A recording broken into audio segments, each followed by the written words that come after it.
Bismillahirrahmanirrahim. Assalamualaikum warahmatullahi wabarakatuh. Alhamdulillah wassalatu wassalamu ala rasulillah. Pemirsa dakwah Solo yang dicintai Allah subhanahu wa ta'ala, alhamdulillah kita diperjumpakan kembali di bulan suci Ramadan ini, yang Masya Allah, semoga Allah mengampuni semua dosa-dosa kita, Allah menerima semua amalan-amalan kita, sehingga kita termasuk hamba-hambanya Allah yang diberikan kemenangan, diberikan keberuntungan yang besar karena memaksimalkan di bulan Ramadan ini semata-mata karena Allah Subhanahu wa taala. Ya, teman-teman sekalian yang dirahmati Allah, ini kita membahas pada tema selanjutnya pada Sirah Nabawiyah, yaitu terkait dengan perang Badar, yang mana ini adalah peperangan besar muslimin yang pertama kali, dan ini terjadi pada tahun 2 Hijriah, tepatnya di bulan Ramadan. Nah, kronologi daripada peperangan ini teman-teman, yaitu pertama adalah niatan kaum muslimin, yang mana kemudian disampaikan oleh Rasul Shallallahu Alaihi Wasallam untuk menghadang pasukannya Abu Sufyan, karavan dagangnya Abu Sufyan yang datang dari Syam untuk ke Mekah. Itu kan melalui Madinah dulu. Nah, sementara Abu Sufyan itu membawa barang-barang atau hasil dagangan daripada harta muslimin yang sudah dirampas ketika Muhajirin itu meninggalkan rumah-rumahnya, harta-hartanya di Mekah. Nah, itu dirampas oleh Abu Sufyan, dan dia habis menjualnya di Syam, terus kemudian pulang membawa harta itu. Nah, maka sebenarnya ini adalah haknya muslimin yang ingin direbut kembali. Rasulullah mengajak para sahabat. Nah, ketika hendak merebut itu, terus kemudian ada mata-mata intel daripada orang kafir Quraisy yang mengetahui bahwa niatan muslimin ingin menghadang Abu Sufyan, sehingga disiarkanlah kepada orang-orang Mekah, orang-orang kafir Quraisy Mekah, untuk menyiapkan pasukan yang terdiri dari 1000 pasukan untuk melawan muslimin, mencegat muslimin di perbatasan. Nah, akhirnya di situ muslimin dihadapkan dua hal yang akan dihadapi: mau menyerang Abu Sufyan atau mau menyerang pasukannya Abu Jahal yang dari Mekah. Nah, dari situ ketika para sahabat itu ditanyai, kemudian jawaban mereka apa? Ya Rasul, kami ini kan niatnya apa sih awal itu? Kita niatnya itu untuk menghadang Abu Sufyan. Kita niatnya itu untuk ngambil harta kita. Kita kembali lurus lagi lah niatnya itu. Enggak gitu. Nah, bahwa ternyata apa yang menjadi pilihan Allah itu adalah sesuatu yang berat bagi mereka. Karena apa? Allah menentukan pilihan untuk mereka menghadapi pasukan yang begitu banyak dari kafir Quraisy Mekah.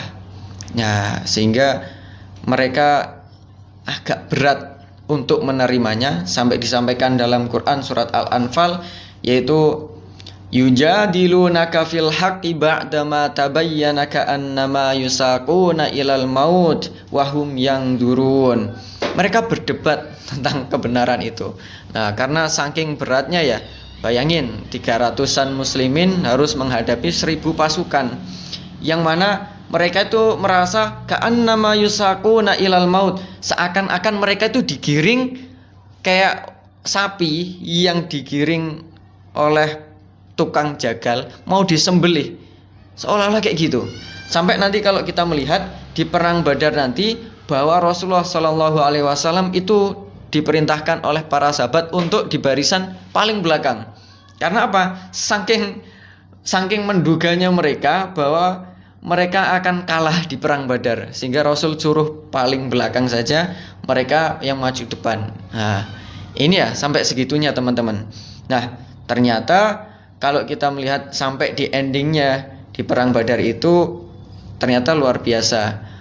Hal-hal yang dikhawatirkan oleh muslimin, kekhawatiran kekalahan dan sebagainya, itu justru ketika diesokan harinya waktu perang Badar itu, dan kita melihat ternyata pasukan muslimin dimenangkan oleh Allah, yang mana mereka sudah bersiap-siap untuk berjihad, tapi ternyata Allah kejutkan dengan datangnya 1000 malaikat yang menghadang orang-orang kafir Quraisy sampai mereka terbengkalai kalah, dan padahal muslimin seolah-olah belum maju, seolah-olah belum melakukan penyerangan, tapi mereka sudah mendapatkan kemenangan itu.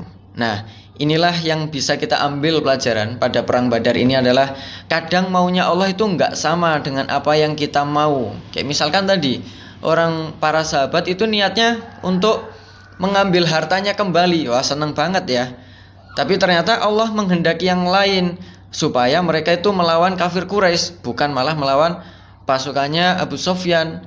Nah, dari sini ketika mereka itu menyandarkan ikutin apa maunya Allah, meskipun ini berat, meskipun saya kayaknya nggak siap, tapi dia tetap ngikuti maunya Allah.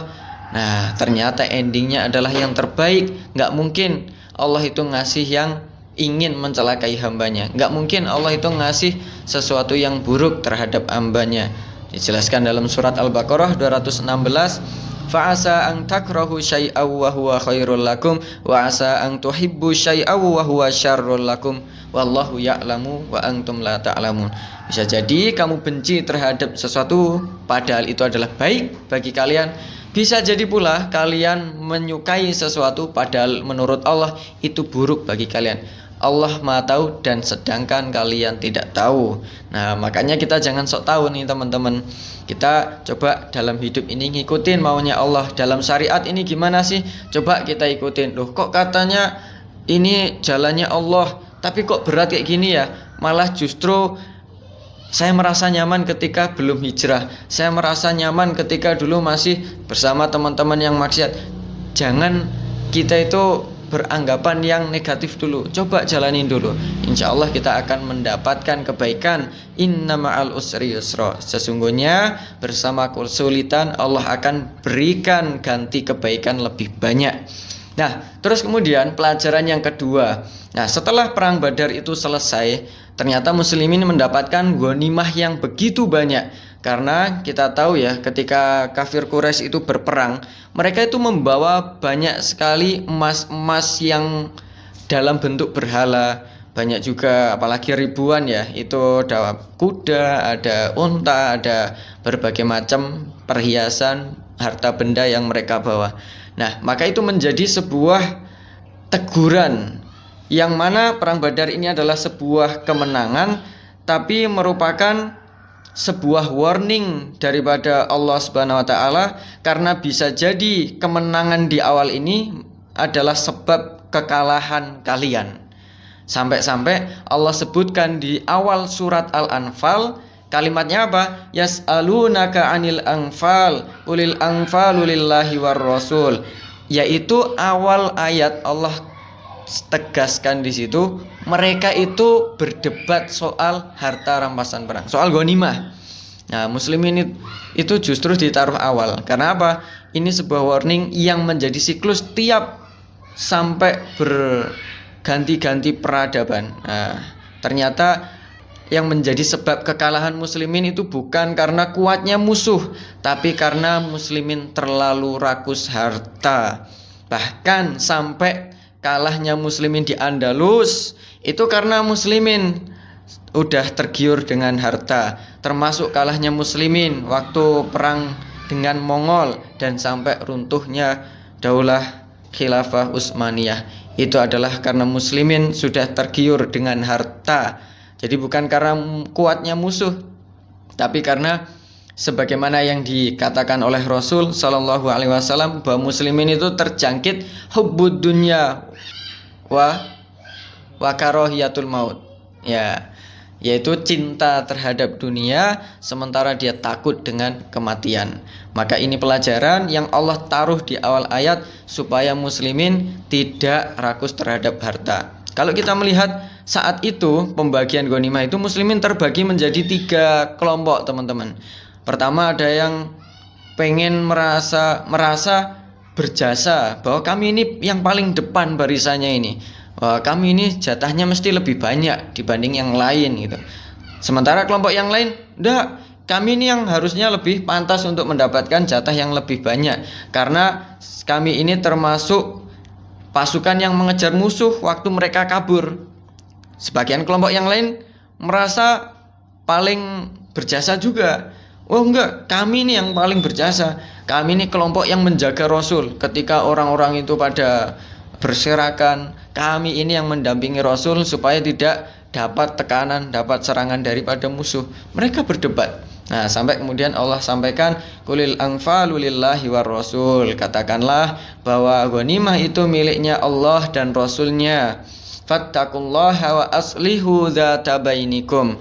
Maka bertakwalah dan perbaikilah hubungan kalian. Nah, maka kuncinya takwa ini untuk mengembalikan muslimin supaya niatnya itu lurus kembali. Wa aslihu dzata bainikum, dan perbaikilah ukhuwahnya itu jangan sampai terpecah kembali. Nah, setelah itu Rasul kemudian membagi ghanimah itu secara rata. Itu kan enak ya.